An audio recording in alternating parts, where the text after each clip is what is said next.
नमस्कार। जेसीईआरटी के DG school में आपका स्वागत है। आज हम कक्षा 7 के गणित विषय में पाठ परिमेय संख्या के बारे में चर्चा करेंगे। इस पाठ को पढ़ने के बाद हम लोग क्या क्या चीज़ सीख पाएंगे, तो धनात्मक ऋणात्मक परिमेय संख्या के बारे में, संख्या रेखा पर परिमेय संख्या को कैसे निरूपित करते हैं, परिमेय संख्या की तुलना कैसे करते हैं, परिमेय संख्या की संक्रियाएं क्या क्या हैं उसके बारे में हम लोग जानेंगे। योज्य एवं गुणात्मक प्रतिलोम के बारे में हम लोग जान लेंगे। तो आइए हम लोग शुरू करते हैं। यहाँ हम अपने बोर्ड पे कुछ नंबर लिखे हैं। जैसे हम लोग यहाँ पर देखते हैं लिखा हुआ है 1 2 3 4। जैसा हम लोग पिछले कक्षा में पढ़ चुके हैं, पिछले चैप्टर में भी पढ़े हैं कि प्राकृत संख्या कहते हैं। 1 2 3 माने गिनती की संख्या जो है उसको हम लोग कहते हैं प्राकृत संख्या। और यदि उसमें 0 से जो नंबर स्टार्ट होता है उसको हम लोग बोलते हैं पूर्ण संख्या।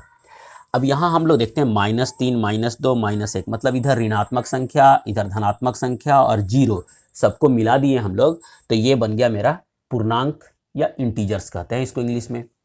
ये 1/2 3/5 1/6 ये हम लोग देखते हैं अंश और हर के रूप में लिखा हुआ है, इसको हम लोग बोलते हैं भिन्न या फ्रैक्शंस। और यहाँ नंबर लिखा हुआ है, इसमें निगेटिव नंबर भी है, ऋणात्मक संख्या भी है, 0 भी है, धनात्मक संख्या है, भिन्न संख्या है और वैसी संख्या है जिसका अंश या हर दोनों में से कोई भी एक माइनस भी हो। तो ये टोटल, ये जो समूह है, इस सेट को हम लोग कहते हैं परिमेय संख्या। कहने का मतलब है परिमेय संख्या। इसको हम लोग रेशनल नंबर भी कहते हैं, रेशनल नंबर। क्लियर है ये? तो रेशनल नंबर जो है वो p/q के फॉर्म में होता है। ये कैसे होगा? p/q के फॉर्म में होगा। p और q ये दोनों क्या होगा? इसको होना चाहिए पूर्णांक, ये पूर्णांक संख्या होगा।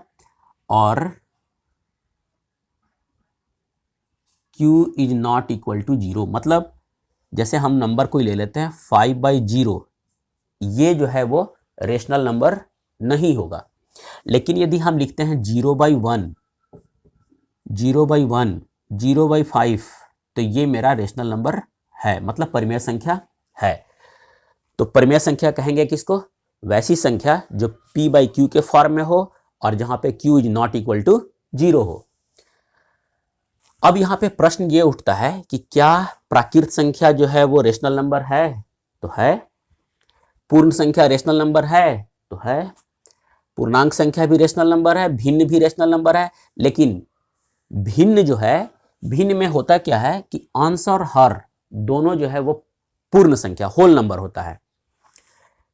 ये नंबर जो है, ये और ये ऊपर और नीचे, वो पूर्ण संख्या होगी। और रेशनल नंबर में क्या होता है कि ये पूर्णांक संख्या होता है, मतलब p/q, p और q जो कि है वो इंटीजर होगा या पूर्णांक होगा। ठीक है, यहां तक समझ में आया होगा। अब हम लोग इसको आगे बढ़ाते हैं। परिमेय संख्या का मानक रूप, स्टैंडर्ड फॉर्म के बारे में जानकारी प्राप्त करते हैं। तो सबसे पहले यहां हम लोग देखते हैं, ये क्वेश्चन दिया हुआ है 24/-36। तो इसमें हम लोग हर को, तो जो डिनोमिनेटर है मेरा, उसको हम लोग ऋणात्मक लिए हुए हैं। तो हो सकता है कि वो पूरा का पूरा धनात्मक हो, दोनों संख्या मेरा ऊपर और नीचे दोनों जो कि है वो धनात्मक दिया हुआ हो। तो सबसे पहले यदि माइनस में दिया हुआ है तो हम लोग उसको चेंज करते हैं क्या में? पहले हम लोग उसको पॉजिटिव नंबर में बना लेते हैं। तो जैसे पॉजिटिव नंबर बनाने के लिए इसको हम लोग क्या करेंगे, 24/-36 को हम लोग ऊपर और नीचे, मतलब अंश और हर दोनों में -1 से मल्टीप्लाई कर देंगे। ठीक है, तो ये क्या होगा? जैसे ही इसको माइनस से मल्टीप्लाई करेंगे तो ये मेरा ये प्लस हो जाएगा।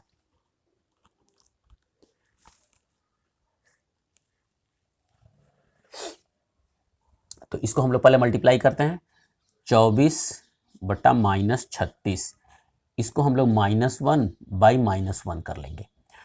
तो नीचे वाला मेरा हो जाएगा प्लस, तो -24/36, ये माइनस और ये माइनस मिलके प्लस हो जाएगा। तो स्टैंडर्ड फॉर्म में लाने के लिए कोई भी जो परिमेय संख्या जो दिया होगा उसका अंश और हर इसका हम लोग निकाल लेते हैं मस, HCF निकालते हैं। तो 24 और 36 का मस निकालने आप लोग को आता है, ये कितना होगा 12 हो जाएगा। तो हम लोग यहाँ पे लिखेंगे 24 और 36 का मौसा मतलब हो गया HCF बराबर हो गया ये 12। क्लियर है ये? तो 24 और 26 का पहले हम लोग मौसा निकाल लेंगे।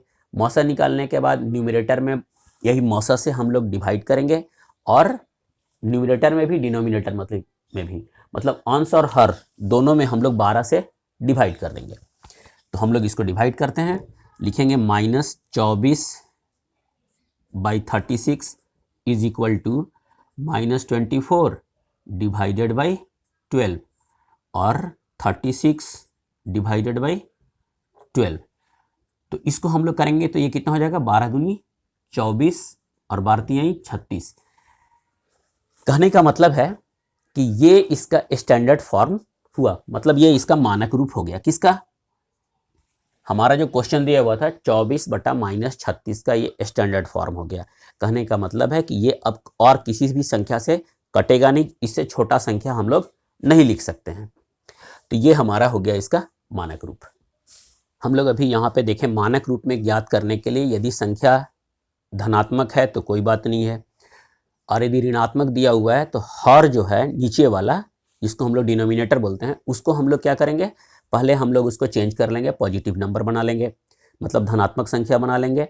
और धनात्मक संख्या बनाने के बाद हम लोग दोनों संख्या का ऊपर और नीचे, मतलब अंश और हर, इसका हम लोग ले लेंगे HCF, और HCF निकालने के बाद HCF से ही ऊपर और नीचे में डिवाइड करेंगे और जो आएगा वो उसका स्टैंडर्ड फॉर्म कहलाएगा। अभी हम लोग देखेंगे नंबर लाइन पे कैसे हम लोग रेशनल नंबर को या परिमेय संख्या को निरूपित करते हैं। जैसे हम एक क्वेश्चन लिए हैं 5/10 को संख्या रेखा पर निरूपित करें। तो ये मेरा ये नंबर लाइन है, जैसा आप लोग यहाँ पर देख रहे हैं, ये मेरा ये नंबर लाइन है, ठीक है। और ये कहा 5/10, तो हम क्या करेंगे कि जितना भी होगा, जैसे 0, तो हमको पता है कि 0 के राइट साइड वाला धनात्मक संख्या होता है, तो धनात्मक संख्या पे ले लेते हैं हम लोग। और नीचे लिखा है 10, तो हम लोग जो 0 और 1 के बीच का जो भाग होगा उसको हम लोग 10 टाइम्स में डिवाइड कर देंगे, 10 भाग में बांटेंगे। जैसे हम यहाँ पे लिखे हैं 0 और यहाँ पर है मेरा 1, हम इसको बांटे 1 2 3 4 5 6 7 8 9 और 1 10। तो 10/10 का मतलब होता है 1। तो अब हमको कहा कि 5/10, तो हम लोग चले 1 2 3 4 और 1 5, ये मेरा हो गया 5/10। ये संख्या रेखा पर हम इसको निरूपित कर दिए। अब कहता है मान लीजिए 12/10, तो क्या करेंगे, ये 10/10 है, 11 और 1 12, यहाँ हम लोग ले लेंगे 12/10। इस तरह से हम लोग संख्या रेखा पर कोई भी जो परिमेय संख्या दी हुई होगी उसको हम लोग इसी प्रकार से निरूपित करते हैं। लिखा हुआ परिमेय संख्या की तुलना करना। तुलना का मतलब है कौन बड़ा है कौन छोटा है। तो जब हम लोग को तुलना करना होगा तो हम लोग हर का हमेशा LCM निकालेंगे। LCM निकाल करके हम लोग उसको बराबर कर लेते हैं, दोनों का हर बराबर होना चाहिए। जैसे हम लोग यहाँ पर एक क्वेश्चन लिए हुए हैं 2/3 और 3/4 में कौन बड़ा है। तो सबसे पहले हम लोग 3 और 4 का हम लोग लसा ले लेंगे।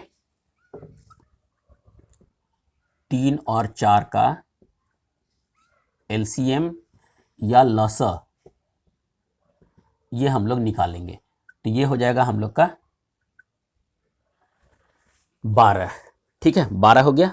अब हम क्या करते हैं कि 2/3 है और 3/4 है, इसका भी हर को हम लोग 12 ले आएंगे, इसका भी 12 ले आएंगे। तो 12 लाने के लिए करेंगे क्या, हम लोग लिखते हैं 2/3 बराबर, तो 2/3 में कितना से मल्टीप्लाई करेंगे, 4 से, ऊपर नीचे दोनों में कर लेंगे। तो ये हो गया मेरा 8 और ये हो गया 12। इसी तरह से 3/4 को लिखेंगे हम लोग 3/4 गुने 3 से मल्टीप्लाई कर लेंगे, तो 9/12। ठीक है, ये हो गया हमारा 8/12 और 9/12। अब हम लोग देखते हैं क्या कि नीचे का मेरा दोनों अंक जो है वो बराबर हो गया, ये भी 12 ये भी 12। अब हम लोग ऊपर वाला को देखेंगे अंश को, कि अंश कौन बड़ा है, इसलिए कि हमसे यहाँ पे पूछा है कौन बड़ा है। तो जिसका अंश बड़ा होगा वो संख्या बड़ी होगी। तो हम लोग यहाँ पर देखते हैं 9/12 जो कि है वो बड़ा है, तो 9/12 इज ग्रेटर देन 8/12। तो 9/12 किसका संख्या है? 3/4 का। तो हम लोग इसलिए लिखेंगे 3/4 इज ग्रेटर देन 2/3। अब इसी तरह से मान लीजिए यदि दे देता है कि परिमेय संख्या को बढ़ते क्रम में घटते क्रम में सजाइए, तो ये हम लोग उसमें भी सेम चीज़ करेंगे कि हम लोग हर का एलसीएम निकालेंगे और सबको हम लोग हर को एक बराबर कर लेंगे और उसके बाद ऊपर वाला को देखेंगे कौन बड़ा है कौन छोटा है, उसी हिसाब से हम लोग उसको असेंडिंग या डिसेंडिंग ऑर्डर मतलब बढ़ते या घटते क्रम में हम लोग सजा सकते हैं। दो परिमेय संख्या दी हुई है, इसके बीच में यदि हम लोग को और भी परिमेय संख्या को लिखना हो तो हम लोग कैसे लिखेंगे? जैसे यहाँ हम क्वेश्चन लिए हुए हैं 1/2 और 1/3 के बीच 4 परिमेय संख्याएं लिखिए। तो जब भी ऐसा क्वेश्चन होगा तो आप लोग क्या कीजिएगा कि पहले इसको हम लोग 2 और 3 का हम लोग जो अंश हर होगा, हर का हम लोग एलसीएम ले लेंगे। तो 2 और 3 का एलसीएम ले लेंगे, तो ये कितना हो गया? 6।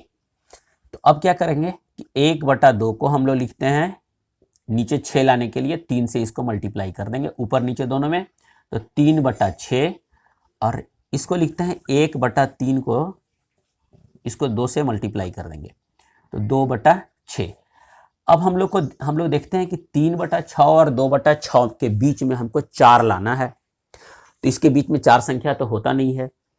तो वैसी परिस्थिति में हम लोग ये 4 लिखा है तो हम लोग 5 से मल्टीप्लाई कर देंगे ऊपर नीचे दोनों में। तो इसको हम लोग लिखते हैं दोनों संख्या में 5/5 से गुना करने पर, तो हम लोग इसमें गुना करेंगे हम लोग, तो लिखते हैं 3/6 गुने 5/5, तो ये हो गया हमारा 15/30। और इसको कर लेते हैं 2/6 गुने 5/5, तो ये हो जाएगा 10/30। अब हम लोग देखते हैं 10 और नीचे का तो सब कुछ सेम रह गया, 30 यहाँ भी 30 यहाँ भी, 15 और 10 के बीच में 4 संख्या तो मिल जाएगा हम लोग को। जैसे हम लोग लिखेंगे 10/30, 11/30, 12/30, 13/30, 14/30 और ये 15/30। तो 4 संख्या बोला था ना, ये 4 संख्या हो गया हम लोग का, 1 2 3 और 1 4। इसी तरीका से आप जो हमारे जो एक्सरसाइज 4.1 में जो क्वेश्चन दिया हुआ है इसको आप लोग इसी प्रकार से सॉल्व कीजिएगा। और यदि आपको कोई प्रॉब्लम हो तो आप कमेंट बॉक्स में लिखिए, तो हम इसका सॉल्यूशन अगले वीडियो में बना करके दे देंगे। और एक्सरसाइज 4.2 और जो बाकी बचा हुआ है उसको हम लोग अगले वीडियो में देखेंगे। तो आप सभी को पूरा वीडियो देखने के लिए बहुत बहुत धन्यवाद।